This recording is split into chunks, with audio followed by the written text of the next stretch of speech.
I've been getting a lot of questions about how many seeds to start if you wanted to replace your garden with your grocery bill and how to do it on a budget. I want to save some cash, money. So today's video, we're going to go over exactly how many seeds you have to start to feed a family of 4, the times in which you need to start them, the absolute budget-friendly options and how much of those budget-friendly options we need in order to start said seeds.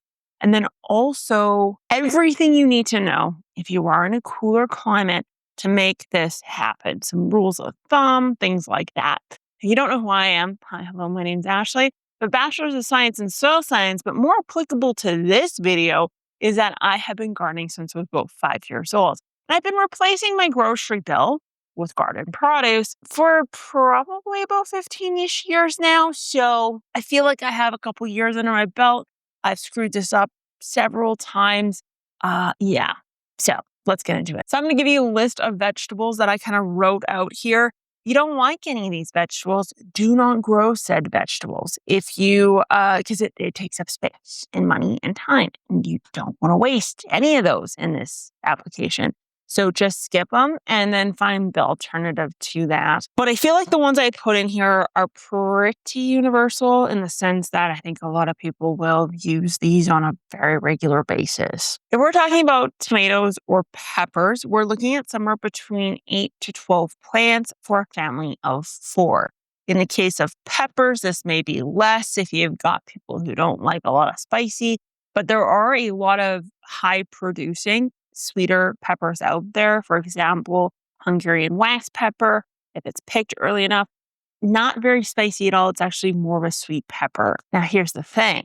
I'm saying 8 to 12 plants, but the rule of thumb is that you're going to start somewhere between 10 to 15 seeds because we are expecting some of these seeds not to germinate. That is very normal. We're expecting some of these seedlings to maybe not transplant well. We're also expecting just natural disease and pests to cause problems. So we want a little bit of an insurance there. And then insurance comes to the tune of about 10 to 15 plants to get us landing in that 8 to 10 wheelhouse. Next up is going to be cucumbers. Now these guys, you gotta pick. There's things like long English. There's going to be pickling cucumbers. There's going to be like things like gherkins. This is up to you which ones you want to go with.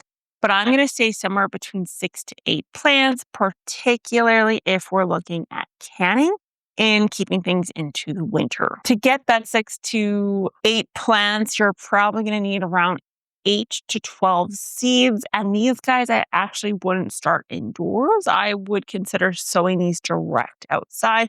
We'll talk about that here in a little bit. Next up, we have zucchini or summer squash. So this could include things like patty pan squash, courgettes as well, anything like that. These actually shockingly will store a very long time, particularly if we harvest them correctly.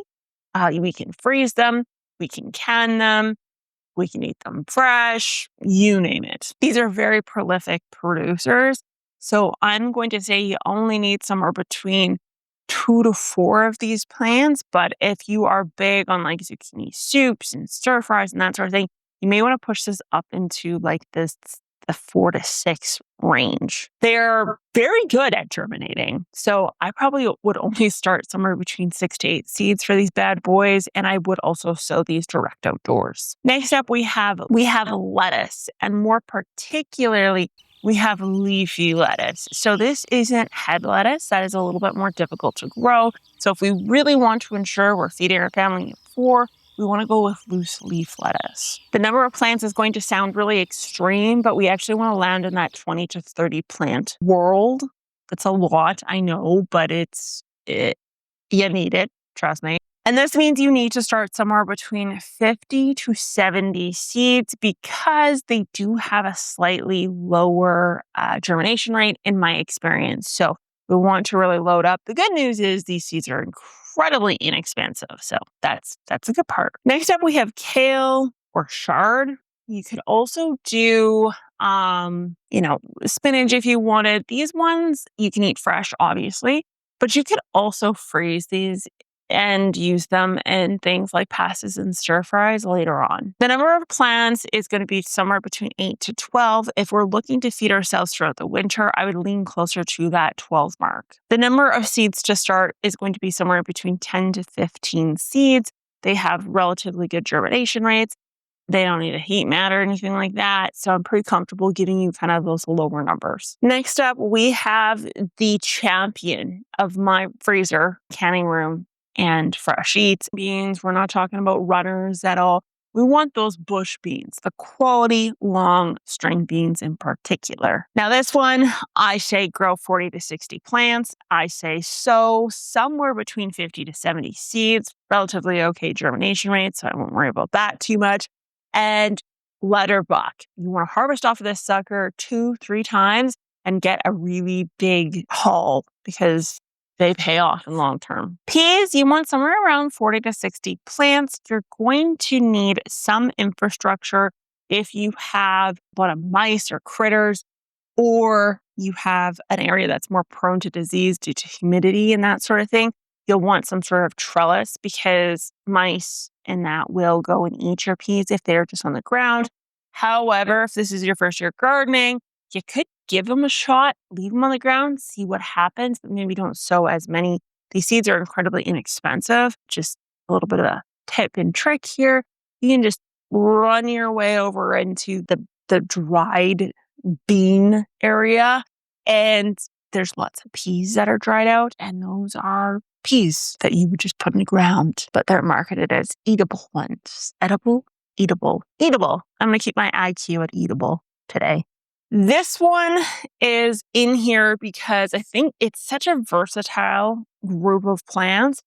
However, if you are new at gardening, if you don't want to cover your plants to protect them against pests, if you do not want to spray your plants, if you don't want to be out there dusting them in diatomaceous earth, I would skip this one because these guys are a little bit more difficult. And that is cauliflower, broccoli, and cabbage. Now, you could grow all of these. You could grow none of these. Like I said, they're a little bit more of like an intermediate to advanced gardener crop, if you will. So you may want to skip it. It may be just worth your time to actually go grab those from the grocery store. But if you want to actually get a video on what plants are worth growing, because they will save you on your bill, this video right there, actually, completely forgot to mention that. That's going to go through all the seeds and plants that you want to grow to bring that grocery bill down. All of that aside, somewhere between 8 to 12 plants is going to feed a family of 4. Typically speaking, the number of seeds to start is somewhere between 10 to 15 seeds. Beets. I don't think you can go wrong with beets because you can, again, freeze, can, pickle, and just eat fresh. They are delicious. They're good for you. You can make salads with them. You can cook them warm, make them in soups, eat them on their own. The list is endless when it comes to beets. They're such a versatile little bugger. And you want to grow somewhere between 20 to 30 of these bad boys, which equates to somewhere around 2-ish packs of seeds. So probably about 50 seeds total. All I will say is you want to make sure that soil's nice and fluffy so you can get some really big beets. I will try to link down below my favorite beets, which is the Winter's Keepers beets. They get humongous, I will say that. They don't taste woody. They still taste delicious. If you can't get those, like all those little Detroit Reds and stuff, equally as good. You just don't get as much meat on the bone, if you will. And you can also get different colored beets. So you can get yellow beets and orange beets and red beets and pink beets. Yeah. And that brings me to my next one, which is carrots. So carrots, these you want between 30 to 40 plants, depending on how much you eat of these. So if you're going to pickle, freeze, fresh eats these, by the way, they will stay in your refrigerator, no problemo for an entire year. I wish I was joking. I'm not. I'm dead serious. They will actually, even you can leave them outside in the garden, cover them with snow, insulate them a bit, and you can just like harvest from them outdoors all winter. Perfectly fine. So long as it doesn't really freeze where you are, and they're not in raised beds and they're not in containers. But these guys, again, you can get purples, you can get whites, you can get yellows, you can get oranges, you can get reds. There's a whole array of colors you can go with. There's a whole array of shapes and sizes you can go with, and you cannot go wrong. These guys, though, you are going to want to get around 2 packets to kind of hit that 30 to 40 plant mark. because they do best bulk sown, so very closely sewn together. This allows for proper germination. But more importantly, after it allows for that proper germination, is that you need to thin them out to get a good yield. Write this down in the plant journal in capital letters. Remember to thin even though it hurts my soul. Just capital letters on the front of your journal, because that is the rule that I break all the time. And you need to do it. To save yourself, please do it. For years, I tried to avoid it and I failed every single time. Okay, next one is onions. I personally like to start these from seed because they get bigger when they're from seed than they do when they're from sets. Not to mention, seeds are cheaper than sets. And I am obnoxious in the sense that I'm going to tell you to grow somewhere between 100 and 120 onions because you use them it's just a fact. Every single meal, you're going to use onions. Unless you're crazy, then maybe you won't. You can do a wider range of these if you want to store them through the winter, though. You don't want to use storage onions. If you don't want to store them through the winter, you can do reds, yellows, whites. Go for a big plethora. You want to start those now. That's the only one on this list I'm going to say start now. To hit this 100 to 150 plants, you're going to want to start around 120 to 180 seeds. Their germination rates are okay, but they're not like great, if you will. And that's pretty normal for onions. This last one is maybe a little bit too late for many of us, but I'll say it regardless. You can plan for it next year, but that is garlic. I think that's probably pretty staple. This bad boy, I would also probably grow around 50 to 100 of these. The number of cloves that you should plant should be maybe 5 more than what you're aiming for. They're pretty good at making it through the winter. I don't really worry about them too often. And then I think it's a no-brainer that herbs should be grown in as much capacity as you can possibly achieve. Chives, dill, oregano, thyme, basil, mints, spearmints, montrose, you name it. Just grow as much as you physically can. Shove them wherever you can physically fit them. You can't go wrong.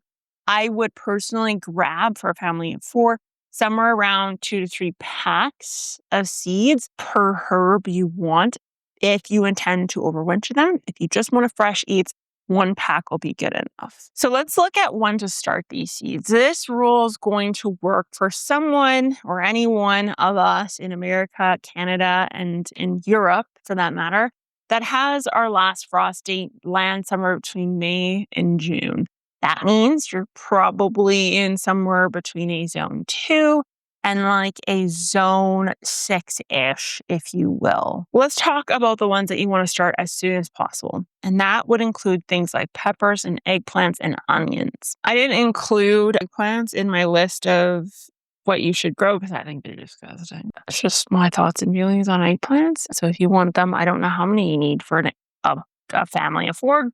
Comment that down below, please and thanks. But peppers and onions for sure. You want to start somewhere between now and mid-February. Onions preferably now. Next up, we have our tomatoes, cabbage, broccoli, and cauliflowers. You could do some herbs at this point and then start actually harvesting and utilizing those as you see fit, but that's kind of the minimum you'd want to start at around the March, April timeframe. Lettuce, kales, winter squash.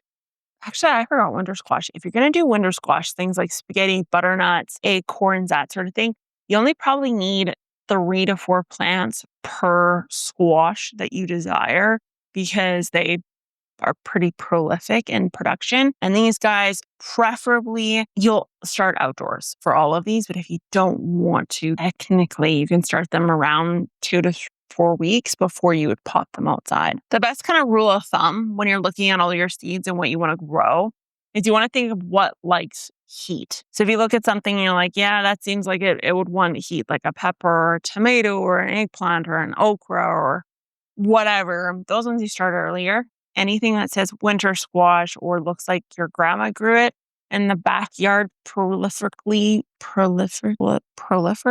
Anyways, your grandma grew, those ones you want to just start later and or direct sow. So let's talk about a seed starting gear guide on a budget, aka also known as just stuff you can find around the house. For containers, for seed cells, if you will, I would use anything. I'd use yogurt containers. I would use milk jugs. I would use cans. I would use yogurts, jugs, base cell containers, you name it. Literally anything would work. Just drill some holes in the bottom.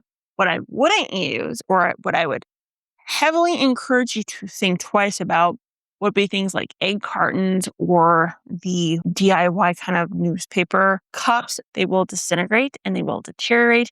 Then you're going to go grab them one day and they're going to fall apart in your hands. You're going to be frustrated. You're going to have very sad, upset plans.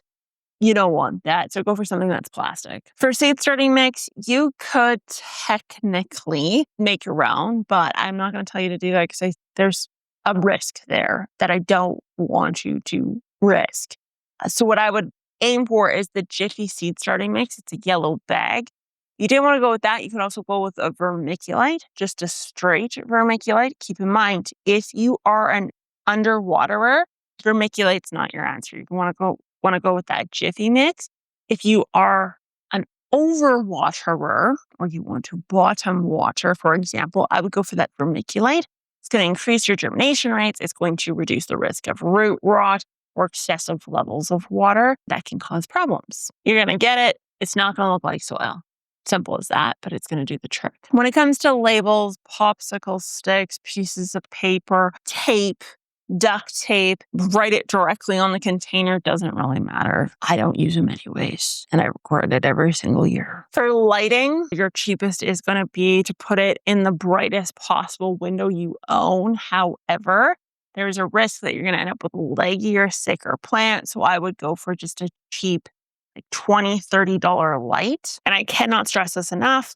But when you go for this cheaper light, you really want to heavily ensure that you are not starting too many seeds. You want to start exactly how many you need, because that is an exponential curve. The more plants you start, the more light you need, and it can get very expensive. When it comes to heat mats or heat or anything like that, you have registers in your house, use those. That's all you need. Tops of fridges, put them by your oven. Doesn't really matter. Just a little bit of heat's all you need. You don't need much. If I had to give you kind of a list of 3 things that you really want to take into consideration, is don't go overboard. Stick to the plan, regardless of what you see at the store that looks pretty. Stick to the plan. You'll thank me for that later. Sow somewhere between 20 to 40% more seeds than plants you believe you need, which is kind of the recommendation I already gave you. But in case you're thinking of other plants to start, that 25 to 40% is safe. Don't skip on the light. That one, like I said, you could use a window, but I heavily encourage you to get a light for it. That is way more important than soil, fertilizer, containers, the brand of seed, all of that. The light is the important part of all of that. Stick to your schedule and hit that subscribe channel and hit that subscribe button to listen to more on Bull Shakalaka out of my mouth. Geek Crew, put the suggestions down below for how many plants you grow or how many plants you think people should grow in order to feed their family. For crops, I did not include because there are some out there. For example, potatoes. Potatoes would be one I did not include that would be valuable to mention. So anyways, I'll talk to you guys next time. Bye.